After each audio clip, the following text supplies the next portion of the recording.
Bismillahirrahmanirrahim.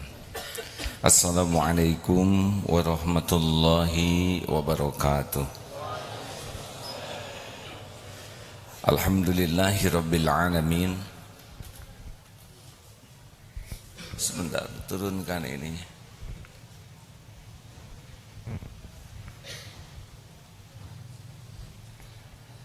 Alhamdulillahi rabbil alamin. Tolong diturunkan ini. Setiap kali saya ceramah lah ya diturunkan karena gelap. Setiap kali ceramah layar diturunkan ya supaya backgroundnya tidak gelap. Alhamdulillah, alhamdulillahi rabbil alamin. La haula wa la quwwata illa billahil aliyyil azim. Allahumma salli ala sayyidina Muhammadin wa ala alihi wa ashabihi ajma'in. Kajian Al-Hikam nomor 278. Bismillahirrahmanirrahim. Wa innaman ayqana annallaha yatlubuhu sadaqat talaba alaihi wa man alima annal umura biyadillahi in jama'a bitawakkuli alaihi.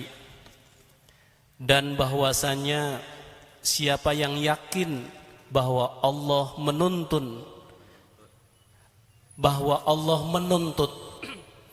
dan menyuruh kepadanya melakukan ibadah, pasti ia bersungguh-sungguh menghadap kepada Allah.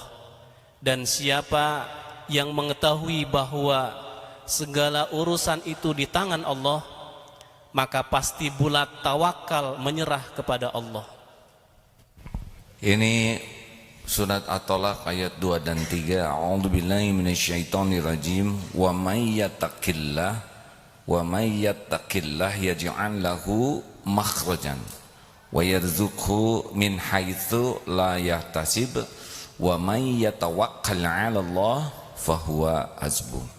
Barang siapa yang bertakwa kepada Allah, maka baginya jalan keluar dari aneka jenis urusan. Wa yarzuqhu min haitsu la yahtasib, dan Allah akan beri kepadanya rizki yang tidak diduga, yang tidak disangka, dari arah yang tidak disangka-sangka.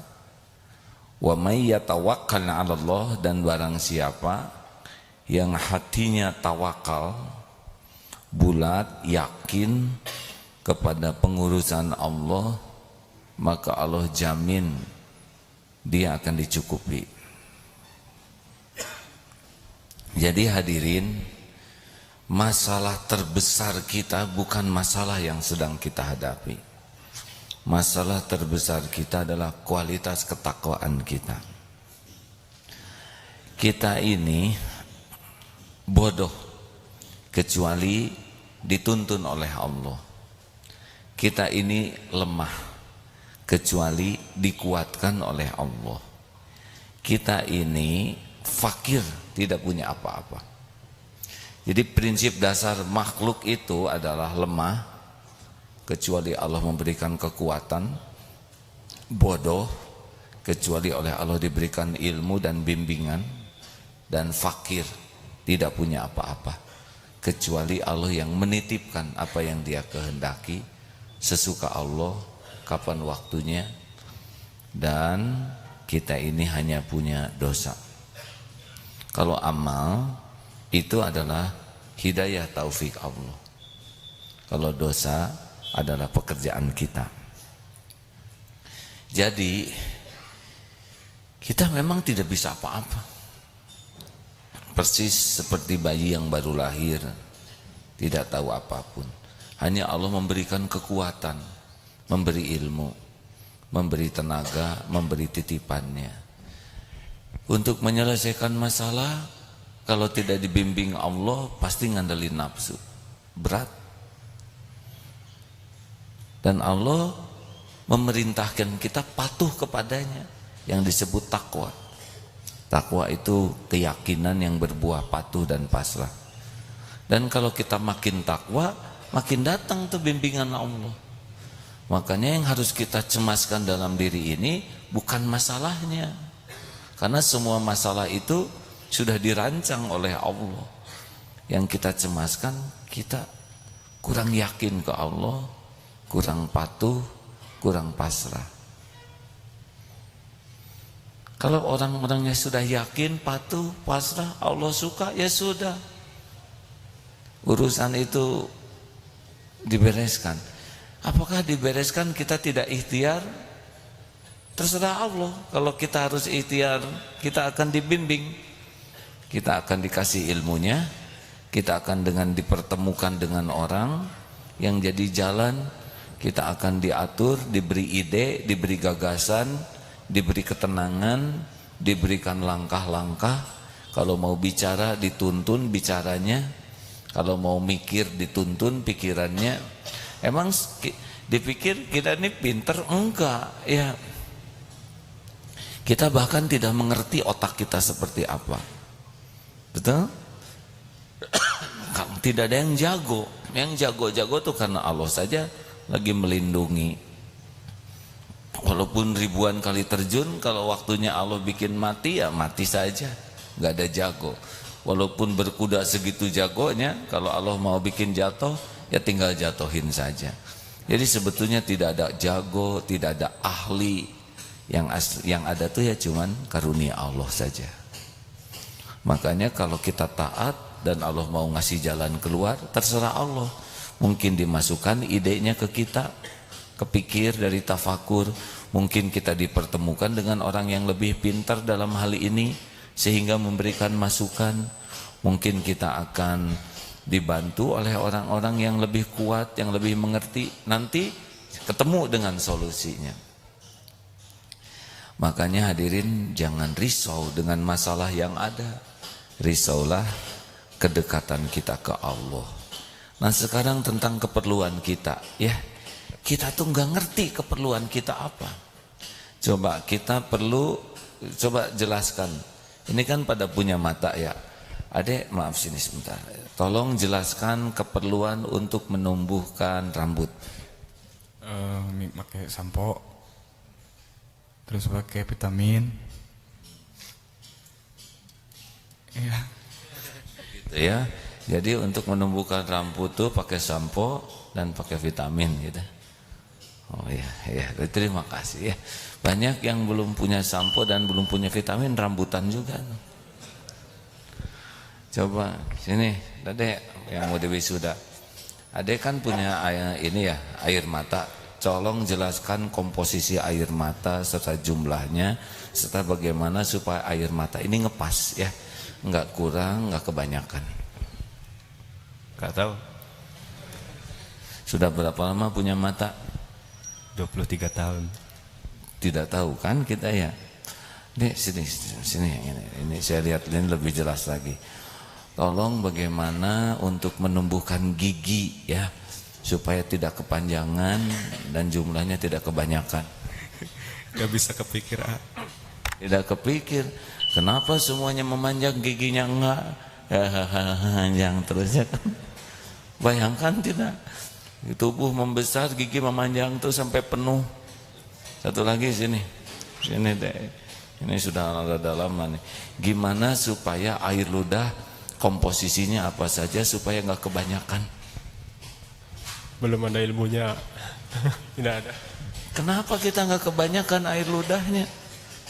Coba kalau kebanyakan 2 liter sehari ya, tidak ada wibawa. Di sini harus bawa ember kecilan.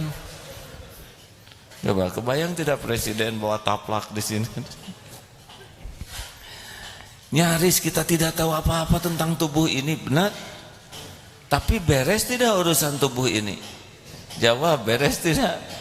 Beres nih. Masya Allah. Mata kedip tidak usah dihitung berapa kedipan sehari. Waduh, Masya Allah, Masya Allah. Bandingkan kerumitan tubuh kita dengan kerumitan masalah kita. Rumit mana? Darul Tauhid ini kurang lebih 3.500. harus bangun gaji, nggak ada apa-apanya dibanding rumitnya tubuh ini. Maka saya tidak cemas dengan persoalan yang ada di Darut Tauhid ini, tentang biaya, tentang gaji, biaya pembangunan, sistem, nggak ada. Yang saya cemaskan kita kurang takwa, kurang tawakal, itu saja. Saya dititipin anak 11, nggak cemas tentang rezekinya, sama sekali tidak cemas, karena saya tahu setiap anak ada rezekinya. Yang dicemaskan ini anak bertakwa enggak, tawakal tidak ke Allah, karena itu yang akan membuat urusan dia jadi beres dan berkah dan dia dicukupi. Bagaimana kita mau mencukupi tubuh ini, tahu juga enggak keperluannya? Nih sini, pokoknya yang dekat-dekat, sebutkan komposisi rambut supaya tumbuh kuat lalu tidak gampang copot. Tidak tahu, Pak. Udah tahu jawabannya, jangan niru yang itu, harus jawab. Enggak tahu. Enggak tahu. Kenapa kita rambutan? Ya, yang ke atas dengan yang ke dalam itu nikmat. Yang keluar dari kulit itu nikmat. Yang di dalam kulit akarnya itu nikmat. Sekarang ada yang di dalam aja, nggak ada yang keluar, judulnya gundul. Sekarang ada yang di luar aja, nggak ada akarnya, apa namanya? Botak. Saudara tahu kekuatan rambut ini dahsyat karena struktur rambut ini berpilin-pilin begitu. Siapa yang bikin ini? Apa kita makan sari rambut, sari arang supaya hitam? Kenapa? Nih Bapak yang beruban, bagaimana cara menumbuhkan uban, Pak? Ya uban pengen hitam keluar putih ya. Ini benar-benar luar biasa. Coba, kenapa akhwat tidak berjanggut? Karena kurang bagus dari kerudung ngejendol. Sayang, kita mah kebanyakan mikirnya yang nggak perlu dipikir. Harusnya pikiran kita fokus tingkat ketakwaan. Takwa itu apa sih? Takwa itu hati yang yakin, yang berbuah patuh dan pasrah. Jadi orang makin takwa itu makin yakin dan hasilnya kepatuhan kepada perintah dan juga kepasrahan kepada jaminan Allah. Dan Allah Subhanahu wa taala tahu tingkat ketawakalan kita. Kalau kita makin tawakal, udah urusan kita fahuwa hasbu, diurus, kita akan dipertemukan dengan ini, rezeki kita akan diatur, semuanya ada yang ngeberesin. Kita ikhtiar. Tapi mirip cecak lah, ya. Cecak makanannya nyamuk. Nyamuk punya sayap. Cecak tidak punya sayap. Coba, mana yang lebih hebat? Cecak mencari nyamuk, nyamuk mencari cecak. Jawab. Bayangkan kalau cecak harus nyari nyamuk. Kemana? Dia nggak tahu ada selokan di sana. Betul? Baru juga turun, kesedot pakai vacuum cleaner. Nggak makan. Dia berjuang di tangga itu keinjak gepeng, mau nyebrang kelindes mobil, masuk ke selokan palid, kapan makan?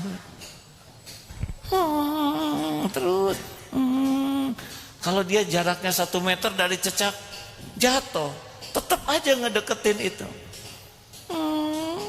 Dan apa keperluan nyamuk sama cecak? Bukan makanan dia, betul? Nyamuk kan, cecak kan nggak ada darah yang buat disedot nyamuk.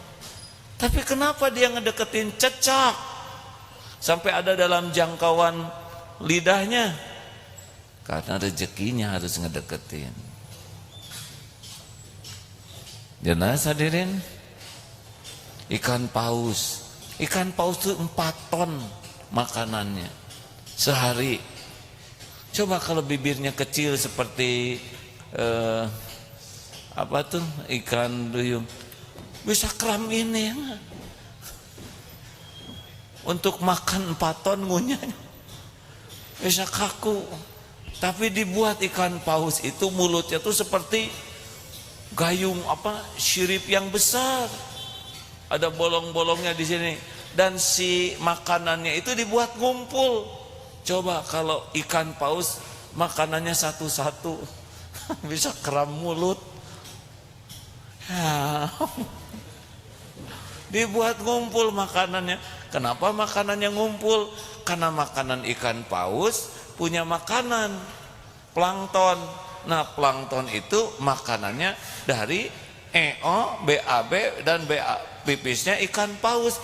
Jadi muter.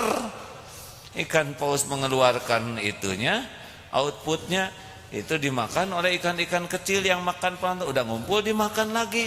Jadi sebetulnya ikan paus makan ikan kecil. Jadi kalau lihat-lihat yang gini tuh ya jangan hanya lihat tapi tafakuri bagaimana kebesaran Allah. Jerapah coba. Jerapah tuh kepalanya di atas, hadirin. Apa coba yang lebih hebat jerapah dari kita? Jantungnya. Karena jantung jerapah tuh berlipat-lipat kekuatannya dibanding jantung kita. Jantung kita di sini ngangkat paling segini nih. Darah kan harus ditekan naik ke atas. Coba saudara niup selang. Kalau deket, gimana kalau selangnya di atas? Yang gede apa? Ini ya kan. Air nggak naik, ini yang melebar. Jadi otot jantungnya jerapah harus mompa ke kepala ke atas. Sebab kalau nggak dipompa, nggak ada getihnya itu di atas. Jerapah super blow on karena otaknya nggak ada darahnya. Siapa yang bisa melakukan itu? Kan? Ini hadirin yang paling penting dalam hidup tuh bukan masalah cari uang. Itu mah cemen ya. Gimana menemukan Allah Subhanahu wa taala dalam segala hal. Sehingga berbuah kita tuh tahu kita ini ciptaan Allah, segalanya ciptaan Allah, segalanya milik Allah, dan kita tinggal patuh saja kepada Allah. Kita ngaco saja diurus oleh Allah, benar? Di rahim ibu, apa sih kita ini? Hanya makhluk kecil di tempat tersembunyi, beres tidak rezeki kita? Tolong jawab hadirin, jangan bikin saya jengkel ya. Waktu kita janin di rahim ibu, rezeki ada? Cukup? Beres tidak keperluan kita? 9 bulan ada di sana tanpa mikir, tanpa ikhtiar, ketemu tidak? Beres. Syariatnya ibu, jengkol, dorok-dok, beteuy, perkedel, cireng. Gak mungkin jadi bayi dari input kayak gitu ya. Coba cireng diemplek-emplek, mustahil. Jengkol coba. Gimana kalau dia utuh dan nempel tersisa di sini? Diramu, masuk ke plasenta, yang ke kita cocok dengan keperluan janin. Gak kelebihan tuh. Masya Allah. Dan ibu nggak tahu lagi janinnya seperti apa. Yang ibu tahu mah karedok leunca. Dari segi nama aja makanan itu mengkhawatirkan. Apalagi lagi ngidam tuh pedas. Coba kalau nggak disortir dan nyampe ke kita cabenya, matang tuh janin, benar? Beres, terstruktur, terbangun kita nih. Nih ngebangun masjid ini udah ada insinyur, ada teknik sipil, ada ahli kelistrikan, ada tukang tembok, tukang ngecat, ada semacam-macam. Lah janin tukang apa di dalam? Tapi terbangunnya terstruktur tuh detik demi detik. Mana dulu yang harus jadi? Coba kalau yang jadi kaki dulu ya. Terus baru hidung, baru jantung di atas jempol. Kayak apa bentuknya? Gimana menumbuhkan rambut di janin? Apa ibu makan sari ijuk gitu? Ngemut ijuk supaya rambutan? Beres. Dah bapak mah apalagi nggak tahu apa-apa ya. Brol ke dunia. Siapa yang ngajarin? Nangis, ha? Air susu langsung ada di ibu. Ibunya tidak mengeluarkan air susu, sapi mengeluarkan.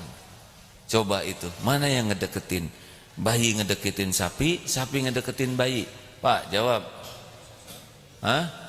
Bapak udah tahu jawabannya, kenapa ngomong? Harusnya pura-pura nggak tahu. Harus ngebahagiain saya, Pak. Susu sapi, tapi kenapa Bapak tidak mirip sapi? Harusnya kan anak-anak yang dibesarkan dengan susu sapi itu misalnya ada ekor lah dikit ya, kenang-kenangan, atau tangisannya agak seperti induknya. Modifikasi enggak tuh. Jadi sekarang mengerti ya Pak, kenapa manusia tidak boleh menikah dengan sapi? Kenapa coba? Karena saudara sepersusuan? Bukan, karena beda jenis.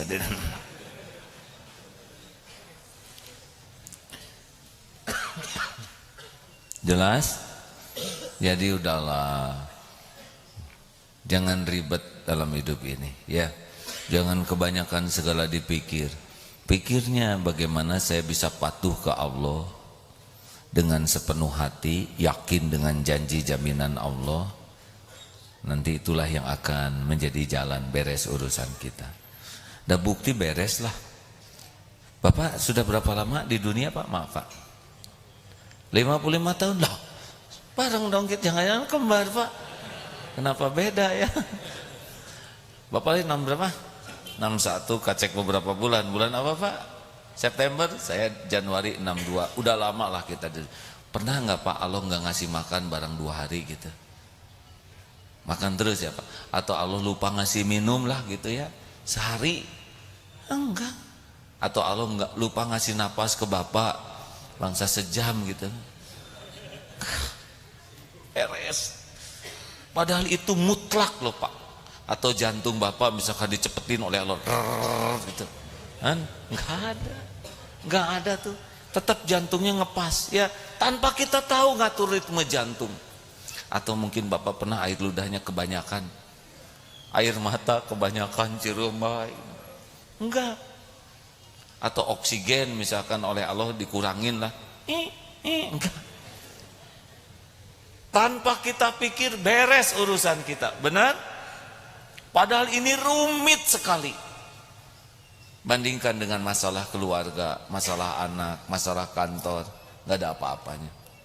Kalau yang sangat rumit saja beres, masa sih urusan-urusan yang sederhana nggak diberesin Allah, betul? Makanya masalah terbesar kita itu adalah ketakwaan ke Allah Subhanahu wa Ta'ala. Jadi bukan masalah ini, bukan masalah ekonomi, bukan masalah politik, bukan masalah kedekatan dengan Allah, masalah ketawakalan, takwa, tawakal. Nah, kalau takwa, tawakal ini udah serius jadi prioritas hidup kita, sudah yang lain-lain seperti tubuh ini. Kita akan ikhtiar, tapi ikhtiarnya dibimbing oleh Allah. Kita akan mikir, tapi pikirannya dituntun oleh Allah. Jadi strategis. Jadi orang nyangka, kamu hebat. Kok bisa mikir ini? Ya Allah saja yang ngasih ide ya. Tidak ada yang hebat. Yang hebat adalah pertolongan Allah Subhanahu wa Ta'ala. Cukup. Ada pertanyaan? Terima kasih. Ini SMP Negeri 16 Depok. Mana ada? Oh, terima kasih. Selamat datang deh. 266 Majelis Taklim Baitul Ilmi Cirebon. Ada? Alhamdulillah. Sekarang tamu ngejarnya malam Jumat di sini ya, karena tahu saya matuh di sini tiap malam Jumat, Kamis, malam Jumat. Silakan, ada pertanyaan Pak?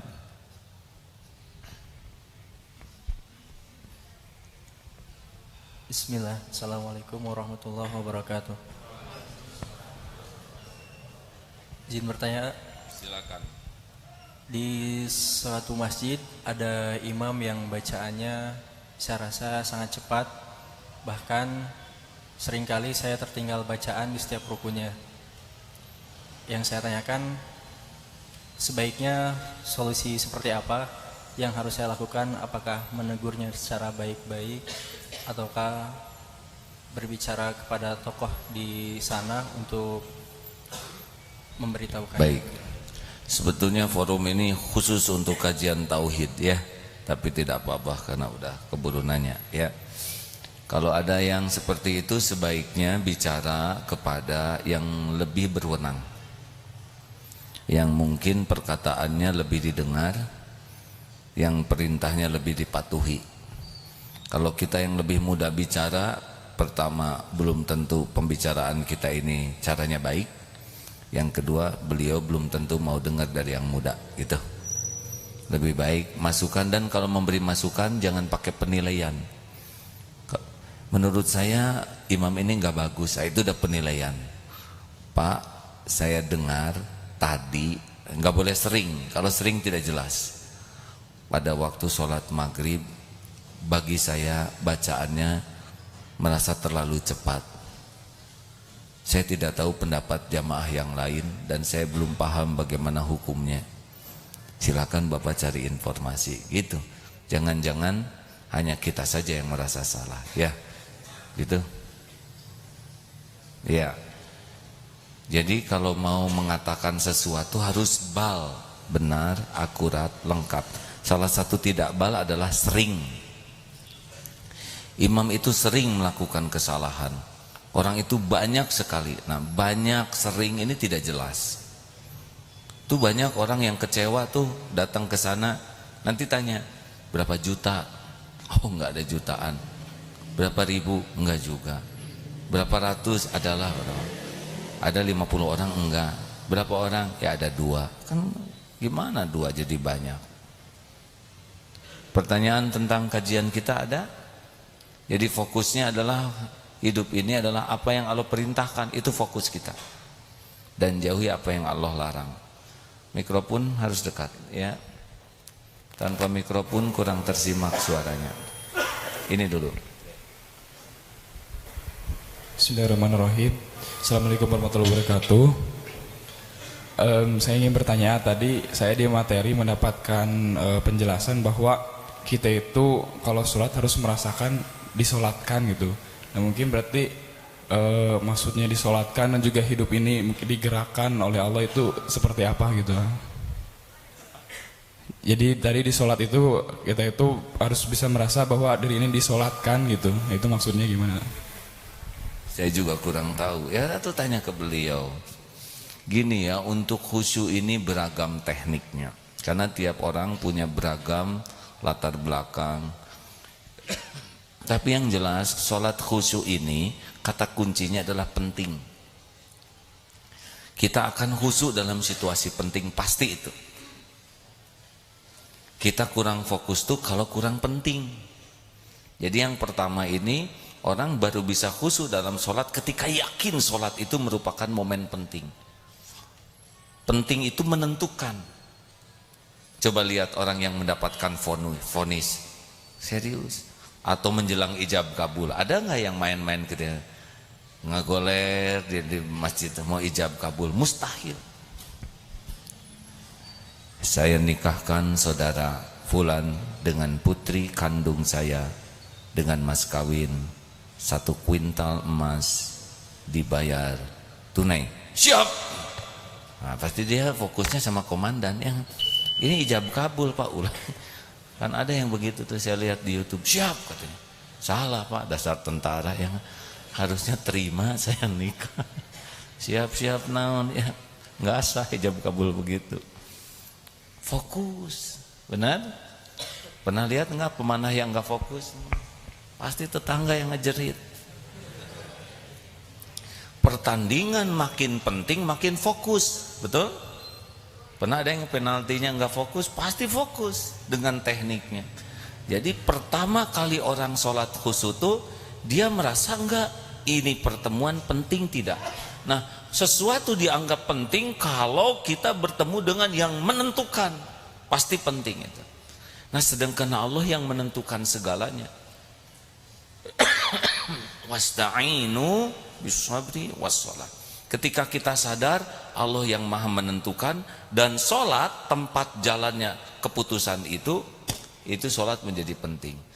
Coba yang melamar ke Darut Tauhid atau yang pinjam uang. Enggak ada tuh yang pinjam uang sambil main-main. Saya mah aya sok, taya tenan naon da ais kumaha lah abdi mah. Enggak ada, datang bawa fakta. Ini hutang saya. ini aset yang saya miliki, kalau boleh saya pinjam. Khusyuk. Ya kalau nggak khusyuk nggak dipinjemin ya. Jelas hadirin? Jadi kata kunci khusyuk yang pertama, merasa pentingkah sholat itu. Kata kunci yang kedua, paham atau tidak. Silahkan baca puisi dalam bahasa Rusia yang tidak dipahami, dijamin tuh nggak khusyuk ya. Kurumuy kerebek tomeong. Selain yang ngomongnya juga jadi lucu, yang dengar padahal yang dibaca sedih. Nah, penyebab kedua kita nggak khusyuk, udah nggak ngerti bacaan sholatnya. Bayangkan, ihdinas siratal mustaqim, tunjukkan kami kepada jalan yang lurus. Itu kan kata-kata penting. Siratal ladzina an'amta 'alaihim, minta jalan orang-orang yang diberi nikmat, bukan jalan orang-orang yang dimurkai, bukan jalan orang yang sesat. Coba orang yang minta petunjuk jalan, Pak, boleh tolong tunjukkan jalan saya ke rumah itu, Pak. Jalan orang yang bahagia, bukan jalan orang-orang yang dipukuli, Pak. Bukan jalan-jalan orang yang masuk jurang. Bisakah Pak bantu? Itu pasti khusyuk kalau dia sadar apa yang dia omongin. Benar? Sekarang nanya pakai bahasa mana gitu yang kita sendiri, bahasa suku pigmi gitu. Enggak bisa. Jadi masalah kedua adalah satu, tingkat kepentingannya. Kalau udah merasa sholat ini penting, dia serius. Yang kedua, kepahamannya. Kalau dia memahami, menikmati. Dan yang ketiga, ini masalah teknis tumanina.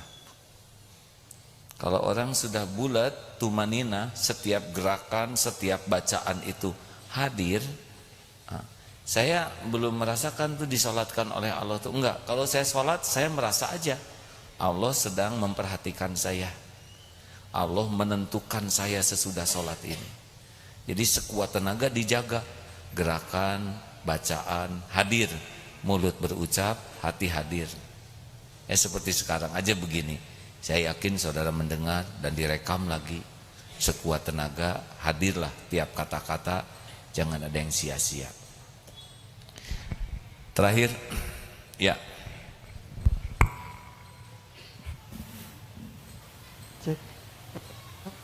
Bismillahirrahmanirrahim. Assalamualaikum warahmatullahi wabarakatuh. Mau tanya tentang apa namanya? Kan kita itu harus bertauhid kepada Allah begitu ya. Nah, apa-apa itu ada ya Allah yang ngurus. Tapi lama kelamaan itu kita merasa menjadi sombong. Jadi apa-apa tenanglah ada Allah begitu. Tenang ada Allah, apa-apa ada Allah begitu. Nah ini bahkan masalah ke orang lain pun tenanglah ada Allah begitu. Nah ini gimana masalahnya? Emang bener gitu. Sombong itu dua, batorul haq wa qumtun nas, mendustakan kebenaran dan menganggap remeh orang lain. Itu sombong, sakabur, takabur, sombong tuh itu cirinya. Tenanglah ada Allah, udah benar tuh. Tinggal dia jadi patuh enggak ke Allahnya. Jadi jauh dari maksiat enggak. Jadi limaat enggak. Satu, tekadnya jadi kuat enggak dekat dengan Allah. Dua, dia jadi banyak tobat enggak. Tiga, jadi jauh maksiat enggak. Yang keempat, jadi tobat, taat enggak. Lima, jadi manfaat enggak. Kalau ngomong gitu nggak ada perubahan pada akhlaknya, berarti nggak yakin. Dia cuman alasan aja. Dan nggak tenang lah. Dan orang yang yakin ke Allah mah nggak perlu banyak omong kayak gitu. Seperti tenang, tenang. Itu teh nggak tenang, ya. Dan yang tenang asli mah nggak ngomong gitu. Harus kuat, harus kuat. Itu teh belum kuat, Pak. Dan yang kuat asli mah nggak ngomong gitu. Nggak ada riwayat tuh Rasulullah sabar, Aisyah sabar, nggak ada. Jadi seperti apa efek dari omongan tadi ya? Bonus. Itu akhwat tolong tuh sudah ngacung. Tolong diberikan. Mana mikrofonnya? Ya, ini boleh acungkan tangan. Penanya barusan di sini. Ya. Oke, silakan. Yang mana saja yang dulu? Bismillahirrahmanirrahim. Assalamualaikum warahmatullahi wabarakatuh. Rabbi shrah li sadri wa yassir li amri wahlul 'uqdatam min lisani yafqahu qawli. Ini mah mau curhat, boleh? Tidak. Ya. Ini forum bertanya, waktunya singkat. Kaitannya tentang tauhid. Kalau curhat mungkin beda forum, ya. Ini seputar ya sedih juga di medsos orang saling menghujat tentang kasus Ahok ini ya. Yang saya pahami kan jabatan Ahok itu sampai bulan September ya. Tidak tahu. Ya, itu mah ibu ya sebagai anggota iya, dewan. Saya mengingat ayat Al-Insyirah gitu. Ayat ke-7, A'udzubillahi minasyaitonirrajim, fa idza faragta fansab, bahwa apabila kau telah selesai urusan satu, maka tetaplah bertekad ke urusan yang lain. Terus saya teringat tentang cerita seorang musafir yang berkelana hingga singgah di suatu tempat. Beliau nginap di suatu tempat. Di tempat tersebut beliau membacakan ayat kursi, lalu ada suara yang mengikutinya. Pas di wala yauduhu hibduhuma, nah yang mengikuti ini berhenti. Pas di pagi-paginya di pojok ada yang terbakar, walau alam itu jin atau apa. Nah khawatir saya untuk Pak Ahok ini, karena kan sedih juga Pak ya ayah, saling menghujat satu sama lain. Itu saja yang saya sampaikan. Terima kasih. Wassalamualaikum warahmatullahi wabarakatuh. Waalaikumsalam warahmatullahi wabarakatuh. Karena ini curhat, bukan pertanyaan, maka tidak pantas saya menjawab. Ya, ditanya menjawab pertanyaan curhat, terus gimana? Curahan hati yang mendengarkan, ya. Sudah saya dengar Bu dengan saksama, ya. Terus gimana lagi, ya? Benar kan? Ada pertanyaannya nggak barusan? Tidak ada. Saya terima Bu curhatnya. Persis kayak ijab kabul, ya. Saya curhat kepadamu, saya terima curhatnya. Begitu Bu? Ya, alhamdulillah. Bonus, silakan Pak.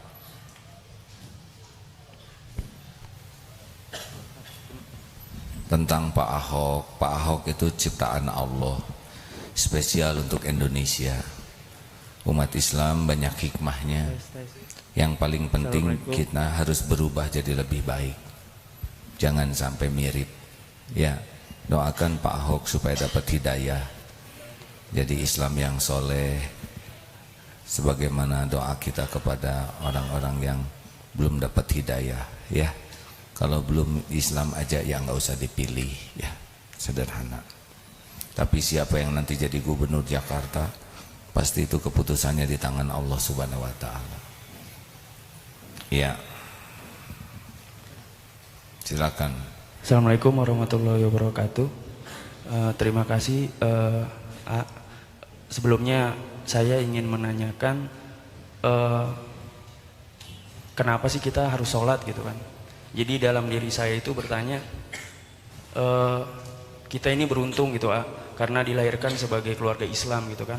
Sedangkan manusia kan dilahirkan suci pada awalnya gitu kan. Jadi kadang saya juga bertanya, kenapa para sahabat itu begitu menikmati sholat begitu. Terus saya juga bertanya, kenapa saya melakukan sholat tapi masih ada aja maksiat-maksiat yang saya lakukan gitu kan. Saya bertanya ke teman saya yang saya anggap berilmu, kenapa sih tujuan sholat kita tuh apa begitu kan? Apakah kita hanya sebagai menuntaskan kewajiban kita gitu? Apakah hanya kita sebagai mencari, katanya dia menjawab mencari ketenangan? Enggak, kita sholat itu pertama takbir. Sholat itu kita dari wudunya harus benar, diakhiri dengan salam, bacaannya harus tartil. Kita harus paham maknanya itu apa gitu. Saya mencari begitu maksudnya kenapa selalu saya mendekat seperti itu tapi kadang ada maksiat lagi, saya mau coba kayak gitu lagi, kadang ada kayak begitu lagi. Kenapa para sahabat itu bisa seperti tenang gitu, Bahkan kalau dia ada masalah, ada apa, sholat itu kayak nikmat gitu. Itu bagaimana? Saya kadang nanya ke orang sini, jawabannya cari ketenangan. Saya tanya orang sini, jawabannya supaya apa, bacaannya harus benar. Kita harus kayak gini ya, kayak gitu. Dari versi AA bagaimana gitu? Terima kasih. Jadi kayak orang buta disuruh menjelaskan gajah, ada yang megang ekor, ada yang megang kaki, ada yang megang, semuanya cerita gajah, ya kan? Saya juga mungkin beda lagi. Kalau saya yang tadi itu, bagi saya sholat itu momen sangat penting, karena saya ini makhluk berlumut dosa. Saya ingin diampuni Allah, dan dalam sholat ada tuh, sholat itu mendatangkan ampunan. Saya ini orang yang susah untuk patuh ke Allah. Saya membutuhkan rahmat Allah supaya saya bisa ditolong jadi orang baik. Dan dalam sholat ada warhamni. Saya juga banyak sekali keperluan dan saya bingung bagaimana mencukupinya. Dan sholat itu membuka pintu kecukupan dari yang punya segala-galanya. Wajburni. Dan saya juga nggak mau hidup saya hina di dunia mau di akhirat maupun di akhirat. Saya ingin oleh Allah diangkat derajatnya di sisi Allah. Ternyata ada dalam sholat warhamni. Saya juga sangat perlu banyak rizki, beragam jenis rizki, dan itu yang punyanya cuman Allah. Dan Allah janji dikasih kalau benar sholatnya. Warzukni. Saya bingung nih, saya harus ngomong apa yang benar. Niat saya supaya benar. Saya ngurus amanah pesantren ini juga gimana supaya benar. Dan saya juga ingin sisa umur ini benar. Saya perlu yang nuntun. Wahdini ada dalam sholat. Wah, saya juga nggak mau penyakitan lahir batin. Saya ingin sehat walafiat. Itu juga ada dalam sholat. Wa'afini. Saya nggak mau dosa-dosa saya yang banyak ini dibuka. Saya pengen hapus semuanya. Di dunia hapus, di akhirat hapus. Wa'fu anni. Kita memerlukan sholat, benar? Siapa yang tidak memerlukannya itu tadi? Hanya orang sombong, benar? Sudah hadirin. Mudah-mudahan ada manfaatnya. Allahumma salli ala Sayyidina Muhammad wa ala alihi wa ashabihi ajma'in. Alhamdulillahi rabbil alamin. Ya Allah, ya Hayyu ya Qayyum, ya Arhamar Rahimin, irhamna ya Allah. Duha yang maha menatap, berkahi majlis ini.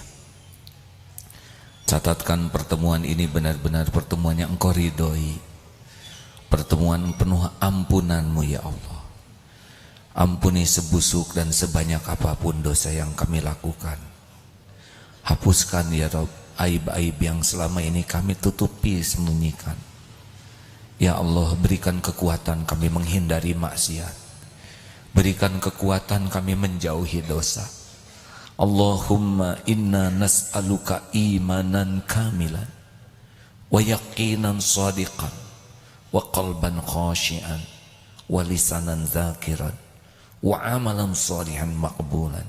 Allahumma inna nas'aluka taubatan nasuha wa taubatan qoblal maut wa rahmatan indal maut wa magfiratan ba'dal maut. Allahumma hawin alaina fi sakaratil maut.